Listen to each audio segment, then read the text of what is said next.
He wasn't just a man, he was a living giant who towered over sports and entertainment. From sold-out arenas to Hollywood screens, André the Giant was truly the eighth wonder of the world. Behind the size was a gentle soul whose story is as unforgettable as his stature. Welcome to Historical Stories, where legends live forever.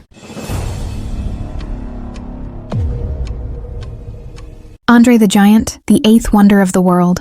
Few individuals in history have embodied the word giant as completely as André René Roussimoff, better known to the world as André the Giant, towering at over 7 feet. Tall and weighing more than 500 pounds, André was more than just a wrestling superstar. He was a cultural phenomenon, beloved for his charisma, humanity, and larger-than-life presence both in and out of the ring. André was born on May 19, 1946, in Grenoble, France, the son of Bulgarian and Polish immigrants. As a child, he grew at a staggering rate due to acromegaly, a disorder caused by excess growth hormone. By the age of 12, André stood 6 feet 3 inches, tall and weighed nearly 200 pounds. His size made him a natural for physical work. He left school at 14 to work on his father's farm, believing academics would not serve him as well as his immense strength. Despite his size, André's early life was relatively humble. He labored in the fields and later in construction, but his destiny shifted when a wrestling promoter spotted his unusual stature and charisma. André began training in Paris under the name Géant Ferré, inspired by a French folk hero. His imposing size and surprising agility quickly drew attention, and by the late 1960s, he was wrestling throughout Europe and Japan, where fans were stunned by a man of such size moving with grace in the ring. In 1971, Canadian promoter Frank Valois introduced André to Vince McMahon Sr.,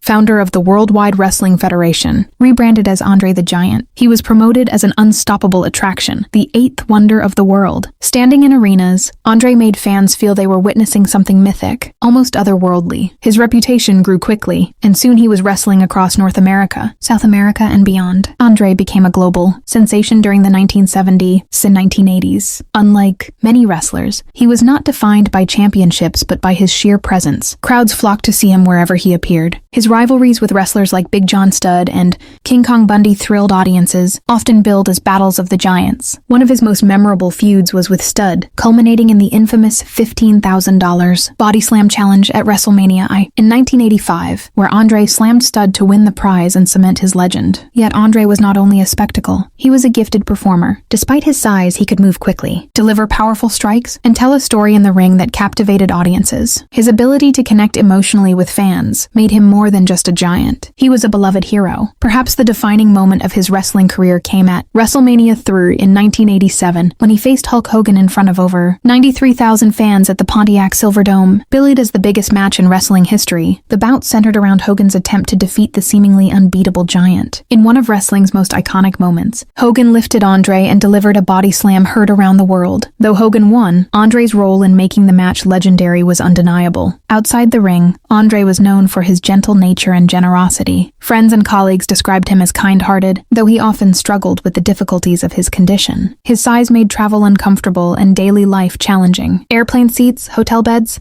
and even cars were too small for him, contributing to a life of constant physical discomfort. André also found fame in Hollywood, most notably playing Fezzik, the lovable giant in the 1987 classic, The Princess Bride. His performance, filled with warmth and humor, introduced him to an even broader audience, and remains one of his most cherished legacies. Sadly, André's health declined rapidly in the later years of his life due to complications from acromegaly. Despite the pain, he continued to perform, often enduring great physical suffering to entertain fans. On January 27, 1993, while in Paris attending his father's funeral, André passed away from congestive heart failure in his sleep. He was 46 years old. His death marked the end of an era, and tributes poured in from around the globe. In recognition of his contributions to the sport, André was the first inductee into the WWE Hall of Fame in 1993. His legacy endures as both a wrestling icon and a beloved entertainer. His name remains synonymous with the grandeur and spectacle of professional wrestling, inspiring generations who never saw him perform live. André the Giant was more than his size. He was a man of kindness, humor, and courage who turned his physical difference into a legacy of greatness. For millions, he was not simply a wrestler, but the eighth wonder of the world. André the Giant's story proves that legends aren't just remembered for their size, but for their heart. His life and legacy continue to inspire fans around the world to this day. This has been another unforgettable journey with us here on Historical Stories. Stay tuned for our next chapter, John Cena, the Untouchable, hustle of a wrestling legend. Thanks for watching, and I'll see you in the next story.